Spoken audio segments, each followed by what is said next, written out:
pilots and their mental health. When are we going to start having the conversation? What is driving pilots over the edge?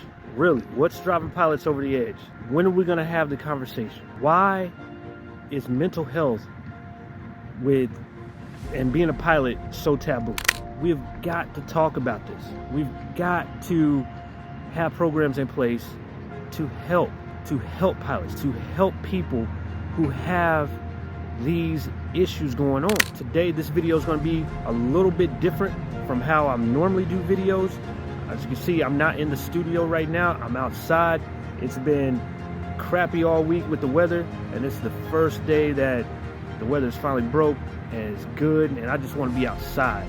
As some of you know, and I'm pretty sure as the days go on, you'll learn of a pilot.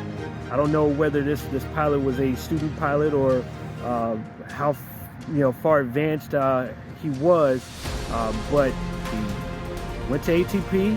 He took one of the Cessnas one night and did a touch and go, and then flew out in East Texas and crashed the airplane. I'm pretty sure some of the bigger YouTube channels that normally do debriefs on that sort of thing, and you know the top three that are out there with Blanco Lirio, Dan Grider, and Pilot Debrief. I'm pretty sure in the coming days and weeks they'll definitely be dissecting this.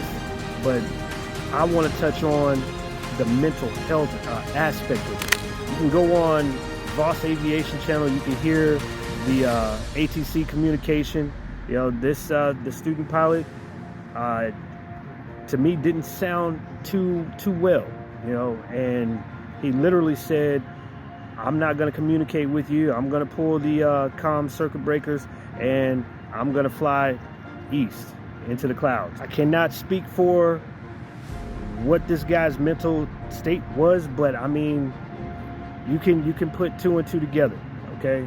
And again, I'm not going to give my analysis on that, but I'm just going to talk about the mental health aspect, why this is a topic that needs to be talked about in the aviation community.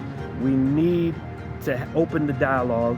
We need to have programs in place for pilots to get the help that they need. Why are pilots so reluctant to seek help for mental health? Well, the short part of it is the FAA will keep you from flying. That's right. The FAA bars pilots from flying. The FAA bars pilots from flying if they report having regular visits to a therapist, or if they report having regular visits to a psychiatrist for even things like mild anxiety or depression. And when they place these restrictions on you, these restrictions last for months, even sometimes years.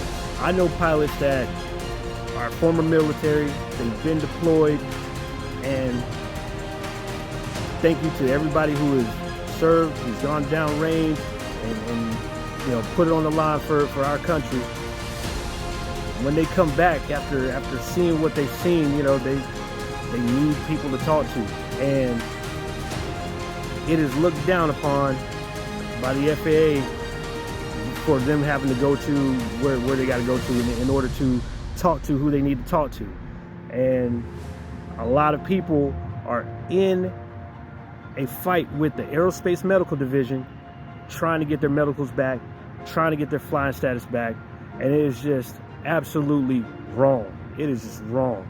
It's wrong for the FAA to do that and to place these types of restrictions on people for getting help with their mental health. So how does the FAA justify this? They justify it based on the assumption that you're going to get help from a therapist for any type of mental health issue. They see it as a risk to safety. That's right. They base it on the assumption that you pose an unacceptable risk to safety for seeking help. So let me get this straight, okay?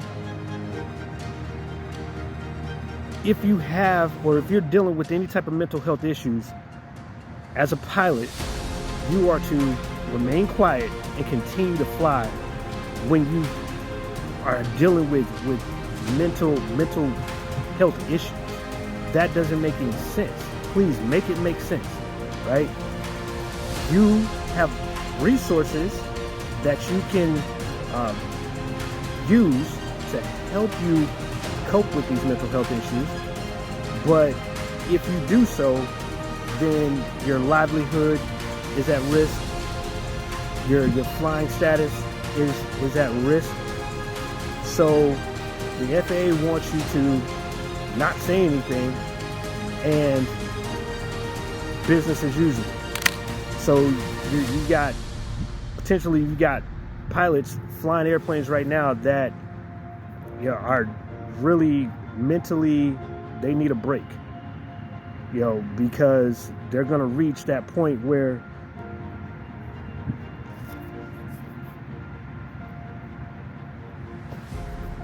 they might do something that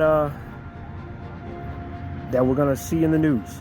I don't understand how you're placing all these restrictions and you're preventing people from getting the help that they need is beneficial in any way. I think goes against what they're out there to prevent. By assuming that people are a safety risk, you're actually creating more of a safety risk by having mentally unstable pilots, forcing them to continue on and deal with their issues in their own personal time, and that's not right. So I feel bad what happened to this young man. Thoughts and prayers, with him and his family. ATP can be stressful. It can be a real stressful place. Any accelerated program where you're having to adhere to a timeline, you're having to pass the written examinations and pass check rides, and the way they were doing it when I was there, you'd start training for, let's say, instrument, and they've already got your check ride scheduled 21 days later, so it can be tough, it can be stressful, especially if you're not able to step up to the learning curve and adhere to that timeline, and you're just feeling overwhelmed. It literally is like drinking from a fire hydrant. There's such an amount of information that's coming at you, and it's a program like ATP. It's a great one, but it is not easy, and it's very stressful. Anyone that is dealing with any type of mental health issues, please dial 988 or text 988, okay, to get someone to help you. We got to start the conversation. We got to start the dialogue. We got to help each other out, all right? The aviation community is a small community, but you know what? It is a very supportive community. And I know that we can think of something. We can all come together and figure something out to help people out, to help our fellow pilots, our fellow aviators that have mental health issues.